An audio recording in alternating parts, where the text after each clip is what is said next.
What is the world's most dangerous ideology? In the first part of the 20th century, the answer was fascism. First manifest in Italy in the 1920s, and then in Nazi Germany and in Imperial Japan. It took a world war and 50 million dead to stamp it out. In the second half of the 20th century, the answer was communism. Between the Soviet Union, Mao's China, and their client states, at least 100 million people were killed in its wake. Today, the answer is Islamism, a radical and often violent form of Islam. Like fascism and communism, Islamism is totalitarian in nature. The state controls everything. Also, like fascism and communism, Islamism is inherently expansionist. It always seeks to get bigger, cross borders, and bring as many peoples as possible under its control. And, like fascism and communism, many of Islamism's adherents are prepared to kill to achieve its aims. Those aims are antithetical to everything Western and other free societies stand for. Free speech, free enterprise, freedom to practice or not to practice any religion, freedom of assembly, a free press, and, of course, fundamental human and civil rights for all their citizens. Islamism completely rejects the Western principle of separating religion from government. In its view, governments are legitimate only if they rule according to religious law, in Islamism's case, Sharia, Islam's extensive body of sacred laws. Sharia is based on the teachings of the Quran and the Sunnah. The Quran is believed to be the literal words of Allah as revealed to his prophet Muhammad in the 7th century, and the Sunnah consists of the words and deeds attributed to Muhammad. Islamists interpret Sharia to hold that anyone born Muslim must remain Muslim and face execution if they convert to any other religion, that adulterers must be stoned to death, that anyone who insults Islam or Muhammad must either be severely whipped or executed, and that thieves should have a limb cut off. In addition, Islamists condone polygamy and child marriage. These beliefs are being put into practice right now in, among other places, Iran, the Sudan, Saudi Arabia, the Muslim parts of Nigeria, parts of Pakistan, Syria, Iraq, and Afghanistan, and wherever else Sharia has established a foothold.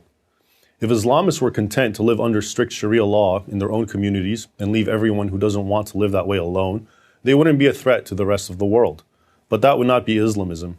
Islamism wants the entire world governed by Sharia, and anyone who opposes Islamist expansionism is the enemy and must be destroyed. That, of course, includes the United States, all of Europe, and Israel. But it also includes fellow Muslims. Indeed, Islamists have killed far more Muslims than members of any other group. So how many Islamists are there? Nobody knows for sure, but we can make some conservative calculations.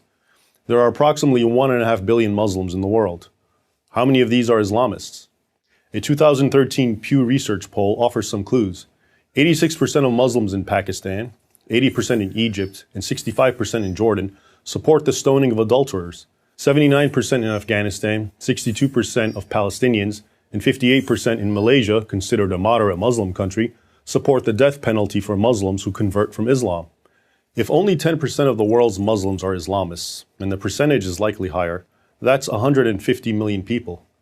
Among these, how many are willing to take violent action to enforce their Islamism?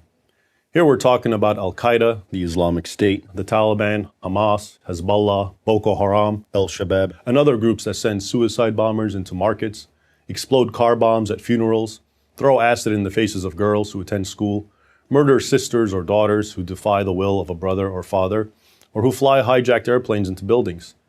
This is a very hard number to pin down. So let's again be cautious and say the figure is only 2% of that 150 million. That's still 3 million people, 3 million potential terrorists organized by a common ideology and supported by many more. The good news is that hundreds of millions of Muslims are not radical Islamists. Just to cite one example, the Islamist Muslim Brotherhood governed Egypt for 1 year in 2012. But enough Egyptians were so outraged by the Brotherhood's harsh imposition of Sharia law that they staged perhaps the largest demonstrations in human history against the Muslim Brotherhood and brought that government down. Since the beginning of the 20th century, every generation has been confronted with a lethal threat to freedom and fundamental human rights. Free people defeated the last two totalitarian threats, fascism and communism. If we want to preserve freedom, we, non-Muslims and Muslims alike, will have to defeat the threat of our time, Islamism. I'm Raymond Ibrahim, author of the Al-Qaeda Reader for Prager University.